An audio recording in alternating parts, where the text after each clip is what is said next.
มรรคแปดขยายมรรคแปดให้มันมรรคแปดมรรคยงแปด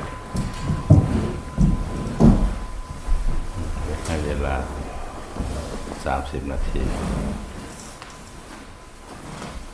เจริญพรสวัสดีทุกคนนะ Good morning everyone. Good morning. วันนี้ดีใจอยากจะพูดเรื่องมรรคแปดมรรคยงแปดนะ Today he's very happy to talk about 8 Noble Eightfold Path. มรรคแปดนี่ถ้าเป็นทางนี่มันเป็น8 เลนนะไปด้วยกันนะซุปเปอร์ใหญ่เลย8 เลนไปด้วยกันไม่ใช่แยกกันคนละเลนไปคนละทีนะมันรวมทุกทางตรงทางด่วนทางลัดทางซุปเปอร์เลย When we think about 8 Noble Eightfold Path, you can see in the wheel, it's very much like 8 lanes on a highway. พุทธเจ้าทางตรงเอกยโนเวงพิกเวมโคทางนี้เป็นทางลัดทางเอกทางออกจากทุกข์ถ้าใครปฏิบัติแล้วมันจะไม่ทุกข์ไม่เศร้าไม่โศก Which is a super highway that lead us to all kinds of end of sufferings. โศกเศร้าโศกก็ไม่มีทุกข์ก็ไม่มีมันดีทางนี้เพราะฉะนั้นพวกเราปฏิบัติทางทั้งหมดทุกวันนะสัมมาทิฏฐิสัมมาสังกัปปะสัมมาวาจาสัมมากัมมันตะสัมมาอาชีวะสัมมาสติสัมมาสมาธิมันรวมพลังเนี่ย So we are here to practice every day in terms of to awaken those eightfold path, to end those kinds of mental distractions that we have. สรุปแล้วก็หลวงพ่อเทียนพูดดีว่าคนจริงต้องปฏิบัติจริงมีพูดจริงทำจริงคิดจริงความเพียรจริงสมาธิจริงมันจริงไปหมดก็เลยเจอของจริง So Lumpur Thien used to emphasize that we should talk really, we should practice really, we should have to have a right concentration fully and in a right way. เป็นความสุขจริงทุกข์จริงก็เห็นจริงผิดจริงไว้ให้มันถูกต้องจริงๆเลยก็เลยเห็นถูกมันก็ขับรถทุกวันนะก็เลยเห็นทางเห็นหมดเลยทางก็ไม่ให้เข้าก็ไม่เข้า มันมีแต่ถูกกับถูกSo have to be seen very clearly once we do every day. It's very much like we driving every day and you know the way, which way leads to where. เราปฏิบัตินี่ก็เหมือนกันนะไม่ทำเป็นแล้วทำเท่าไหร่ก็ถูกนะไม่ผิดเลยมันถูกเนี่ยเหมือนพวกเราเขียนหนังสือเขียนเป็นมันก็ถูกทุกทีเขียนตัวอะไรก็ถูกคนเลยก็เป็นมันไม่ผิดนะ So it's very much like we have been practicing like movement every day and that's not wrong to do that. We know already doing and that's right things to do and very much like we write the letters and we know how to write those. The same thing like we can apply to this movement technique. You're not doing anything wrong. That's all right. แต่ถ้ามันผิดเราก็ยอมรับมันผิดนะผิดก็ไม่เป็นไรใช่ไหมบางทีมันคิดไปขึ้นหรือลงก็แล้วไปทำไม That's okay sometimes when we do movement practice and our thoughts travels too far and we miss the steps that we have been doing, but that's okay and come back and redo it again. ก็เรียกว่าฝึกมันฝึกเล่นๆไม่ใช่ของแท้ของจริงฝึกเล่นๆไปเรื่อยๆเลยผิดบ้างถูกบ้างก็ดีเหมือนกันมันก็หัดว่ายน้ำลอยน้ำว่ายน้ำเนี่ยนะสนุกก็เลยไม่มีผิดมีถูกก็สนุกเลย So this is very much like we are practicing very truthfully, faithfully. It's okay to do mistakes sometimes. It's very much like when we go for swimming. From the beginning, we don't know how to swim, but keep swimming. Just play with that, have fun with that, so we can apply to our meditation practice. It's okay to do mistakes. Keep trying, doing, and finally you will learn it. ก็เลยแม้แต่ความไม่ต้องทุกข์ไม่เดือดร้อนนะมันดีทั้งนั้นเลยโอ้สนุกไปปฏิบัตินี่มันดีนะ So have fun with the practice, and also have fun with the thoughts that comes, which is unpleasant sometimes. Thoughts come sometimes pleasant. It's back and forth. It's very much like a game of hide and seek. It comes and goes. So it's okay. เราชอบพวกที่เขาเล่นกล้ามก็เลยอะไรเล่นกล้ามนะเขามีแต่ได้กับได้นะไม่มีเสียนะยกกล้ามยกของโอ้สนุกเลย มีแต่ดีกับดีนั่นนะโอ้สนุกไอ้กูแข็งแรงร่างกายแข็งแรงสุขภาพเข้มแข็งใช่ไหมนะปฏิบัติก็เหมือนกันจิตใจเราเนี่ยมันจะโตใหญ่ขึ้นมามีความอะไรมีความเข้มแข็งมีความอดทนมีความเสียสละมีความ Yeah, it's very much like some people go for gym and they lift up the heavy stuff, and every day they practice and they can lift more and more pounds, increase. So at the same time, when we apply to our meditation, when we often do it again and again, even though we get bored, it's okay. So in terms of practicing this way, it makes your mind stronger and stronger.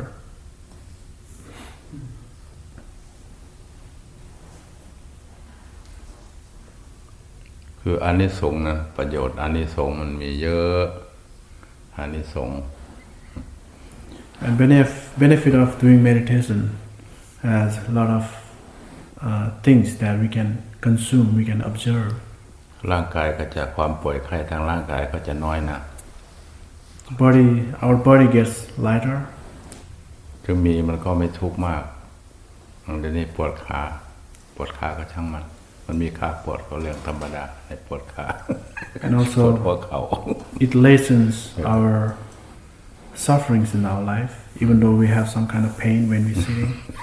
ก็อายุมากขึ้นก็อย่างนี้แหละดีแล้วที่เราอายุ60-70ก็ดีคนที่เขาไปก่อนเราก็เยอะดี It's okay.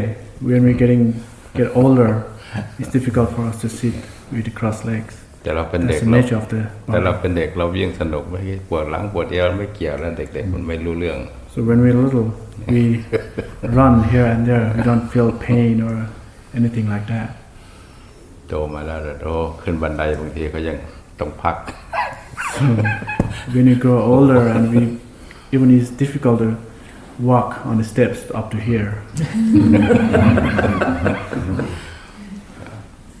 เราเป็นแล้วเรารู้นี่ดีนั่นแหละเราเป็นแต่ก่อนเราได้พูดเอามันบ่นโอ้ยปวดหลังปวดเอวลูกปวดฟันปวดแข้วไม่รู้ปวดหลังเป็นยังไงปวดเอวเป็นยังไงไม่รู้เด็กน้อย So when we are little, we used to hear from our elders that keep saying that, oh, I feel they're very difficult, I cannot do this and that, but we just laugh at them. But now when we get older and we realize that, oh, that's true. นั่นเราปฏิบัติแล้วจะรู้ความจริงโอ้ So same thing applies to our meditation. Masters keeps telling us to do this and that, but we just stuck sometimes, and we just confused sometimes. But keep doing, and you will realize like you're getting older. หลวงพ่อเทียนยืนยันมาตลอดว่าความทุกข์ไม่ต้องมีแต่เพิ่งเกิดเพิ่งมีก็จริงนะเนี่ยหัวเข่ามีอยู่แต่นานแล้วหัวเข่ามีนานแต่ว่ามันไม่ปวดมันมีอยู่แต่ไม่นานมันเพิ่งเกิดเพิ่งมีใช่ไหมไอ้ความทุกข์โมโหโทโสก็เหมือนกันมันอยู่ไหนไม่รู้ Yeah, Noble Eightfold used to say, actually there is no suffering. So when suffering arises because we feel pain in our knee when we sit, and we keep our thought in that, and it creates by ourselves. So in fact there is no suffering, there is no pain. Those are created by ourselves.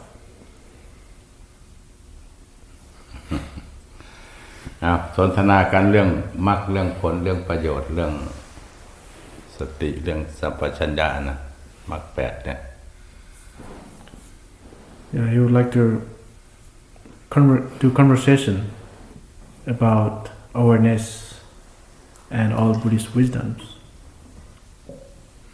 ขยายไป And welcome to discuss together. If you have anyone to share, welcome to do so. I find it very hard to accept that there is no suffering except what we create in our minds. Mm-hmm. It seems that we do get hurt. Mm-hmm. Our bodies ache, and so when I hear you say that, I have a lot of doubt and questions coming. เขาถามว่าเขารับไม่ได้ว่าอาจารย์บอกว่าไม่มีทุกข์แต่เวลามีทุกข์มันทำให้มันเจ็บ มันเกิดแล้วมันดับอ่ะมันเกิดแล้วก็ดับไปเดี๋ยวนี้ก็ไม่ปวดเลยมันหายไปไหนเนี่ยมันเกิดมันดับความทุกข์เกิดทุกข์ดับเท่านั้นเอง He says the suffering that we observe it just arises by itself and it will disappear by itself. So all you have to do is nothing to react upon it. ทุกข์ทางกายกับทุกข์ทางใจมันเนี่ยแต่ทุกข์ทางใจมันเกิดไวดับไว So the suffering arises in our body. It belongs to nature, but our mind creates that kind of image, yeah, and crave for that, and it hurts, of course. คือเรารู้ตามความจริงนั่นแหละแต่ตอนไม่มีก็ไม่มีจริงๆแต่ตอนมีก็มีจริงๆใช่ไหมก็รู้ว่ามีก็มีไม่เป็นไรหิวข้าวหิวข้าวก็กินข้าวมันก็อิ่มสิ หิวของหิวน้ำมันก็กินน้ำสิทำนองนั้นน่ะคือมันทุกข์ต้องแก้ทุกข์อ่ะ It's very much like when we eat food. When we get hungry and we also need kind of food. So suffering, we pointed out that there's suffering, then we create suffering. And they say there's no suffering, then we don't create suffering. แต่ศาสนาพุทธเราสอนเรื่องทุกข์ทางใจนะอุปาทานขันธ์เป็นทุกข์อย่างเนี้ยเหมือนไม่ยึดมันถือมันก็ไม่ต้องทุกข์ใช่ไหมแค่นั้นนะ So the Buddhism emphasizes the suffering in our mind rather than in the body. ขันธ์ห้าเลย It's about 5 aggregates we talk about, body and mind. รูปที่เราเห็นนะรูปเป็นสีแสงที่เราเห็นนั่นมันเกิดอุปาทานปุ๊บมันก็ทุกข์ขันธ์ก็เลยเป็นทุกข์มันจะขันธ์นี่นะเขาว่าเขาก็เป็นขันธ์หนึ่งแต่ว่ามันขันธ์ห้ากระบวนการมันเกิดดับตัวนั้น So the materials that we see through our eyes and we connect to our mind and we see the arising and disappearing in our own mind. So its body and mind should be separate. So it connects to what we call 5 aggregates. These are separate things. เดี๋ยวขันธ์บริสุทธิ์มันมีแต่ขันธ์ล้วนๆมันก็ไม่ต้องทุกข์ไม่มีอุปทานเนี่ยมันละเอียดนะเรื่องนี้เป็นเรื่องสำคัญ So when we understand this body and mind separate and there is no attachment with that, it just comes by itself and it will go by itself.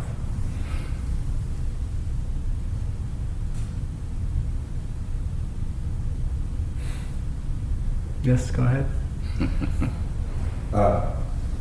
Like there's a difference between pain and suffering. Pain is something that is part of an experience. Suffering is something that's turned into a story by the mind. And I heard a speaker many years ago talk about a lot of people when their car breaks down say something to the effect of, it's more like they see themselves as a combination of them and their car, so they're broken down inside. My car broke down instead of the car broke down. The car's not part of me, the car's a car. I can always get out of the car and start walking, hail a cab, something else. But the pain and the difference between pain and suffering is huge, because pain is very, very temporary. But our mind can turn it into a story that lasts for years. It's amazing. เขาแชร์ว่าความเจ็บปวดนี่มันความเจ็บปวดที่มันเป็นประสบการณ์มันอยู่นานแล้วความทุกข์นี่มันก็อีกแบบหนึ่งมันคนละอย่างกันสิ่งที่เขาประสบการณ์ใช่ทุกทางกายมันเป็นอยู่นานบางทีเป็นมะเร็งอย่างหลวงพ่อเตียนเป็นมะเร็ง6 ปียังไม่ตายเลยทางกายเนี่ยมันเป็นที่อยู่ของทุกข์ของโลกแต่ท่านอุปทานน้อยแล้วก็เลยมีความสุขอยู่นะหมออัศจรรย์เนี่ยเป็นได้ยังไงสั่งให้ตาย2 ปีมะเร็งเนี่ยแต่อยู่6 ปีอ่ะหมออัศจรรย์เลยวิปัสสนามันปล่อยวางได้ดีเลย So the master was telling us that Luang Por Thien, the master up in the picture, he had a cancer, ที่กระเพาะเน่าเลย body physical cancer. He had stomach cancer, I think. And the doctor said that he will die within 2 years. And he knew that this is the physical kinds of suffering, like physical pain, another word. And he practiced meditation to let go. And his mind is clear, like, okay, this is physical body, so I should not, or he should not attach, or maybe he practiced very well, so he can let go of things. So his mind is completely happy without attaching to body that, oh, my body has pain, or things like that. So he lived more than 6 years, when the doctor said he will live for 2 years. And he experienced by himself that this should be separate things. And he see through vipassana, maybe in English they call insight meditation, seeing as they are. Yes. I know that like being content and being happy, they're like 2 different things. Do you have like advice on how to kind of go from like contentment to like actual happiness? ก็ถามว่าความพอใจกับความสุขมันต่างกันยังไงมันจะไปยังไงความสุขก็คือความพอใจนั่นน่ะพอใจก็เป็นความสุขไม่พอใจก็เป็นทุกข์แต่มันลึกซึ้งละเอียดเข้าไปนะไอ้ความไม่สุขไม่ทุกข์หรือความปกตินะไม่สุขไม่ทุกข์นะไม่ป่วยไม่ไข้นะคือความสุขจริงๆ The master was saying that the contentment is another name for happiness. So the happiness also another name of contentment. So there's 2 different words actually. So, but the important thing is there's no contentment, there's no happiness. So our mind should be, normal. Just a normal, not attached to. เป็นทางนิพพานเลย That's the ความไม่ทุกข์ That's the part of practice that can create our mind peace and happier, and which is we call nibbana, or temporary end of kinds of mental suffering or things like that. แต่ความพอใจก็เป็นสุขนะโลกียสุขและโลกุตตรสุขพอใจโอ้นี่เราพอใจอยู่สงบสบายนี่ก็เป็นความสุข Being content, being content in life, it gives you a lot of happiness at the moment, but it won't stay that long. So need to balance.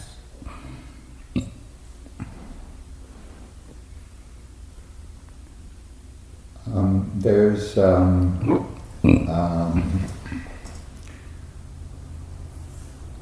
sometimes what we think of as happiness is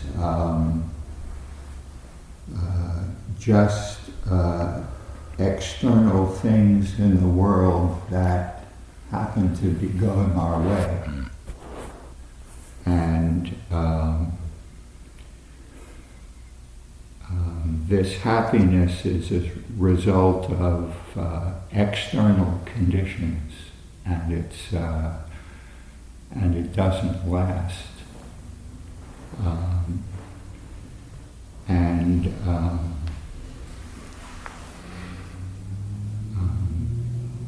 believe that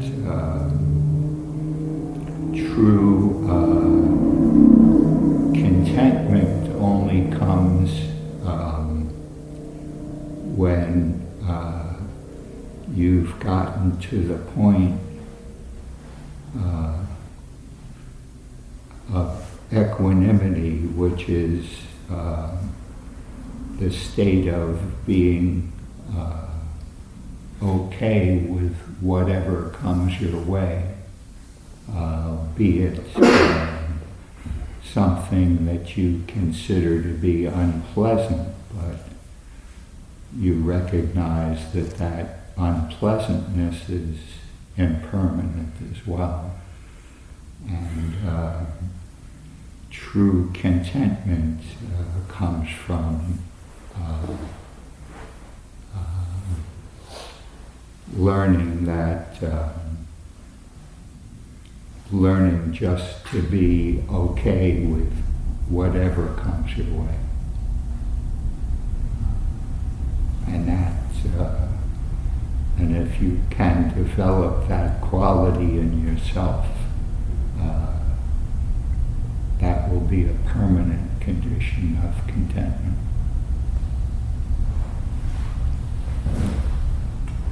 And in my practice, it's like, what's become really clear is like everything's okay. The suffering is great, the pain is great, the heartache is great. Like, they're all guideposts showing you, offering you a way free of them. And what I've learned in my journey with this practice is you have to get in and get out. And it's like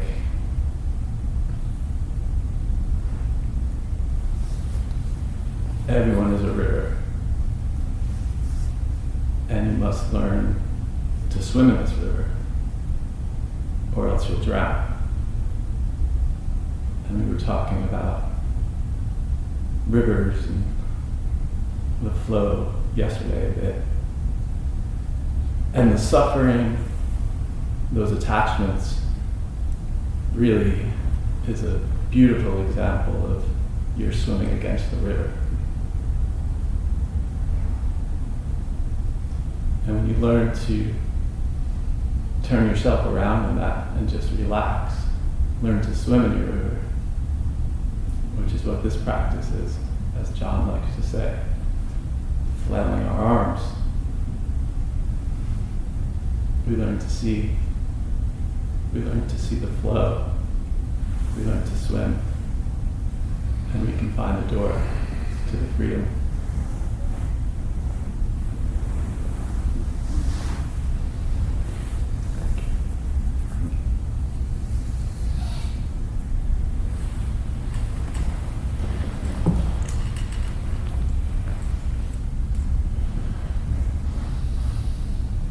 Arlene,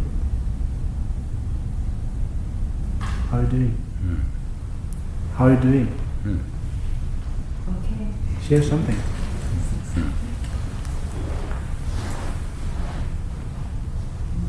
Thank everyone for this center. This is my first visit here.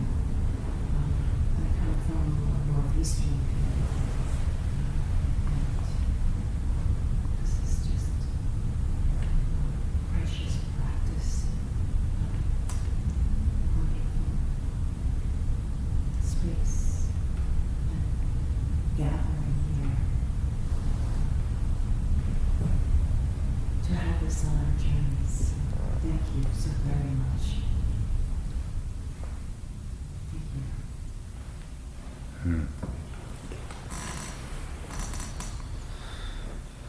ไม่ลองไม่รู้โบราณว่านะถ้าลองก็จะรู้ว่าเป็นอย่างนี้เองอาหารที่มีอยู่เราลองชิมดูโอ้รสชาติเป็นอย่างนี้เองนะโอ้เนี่ยความสุขความสงบมีอยู่ทุกคนแต่ว่ามันปฏิบัติแล้วมันเห็นมากขึ้นเลยอ๋อ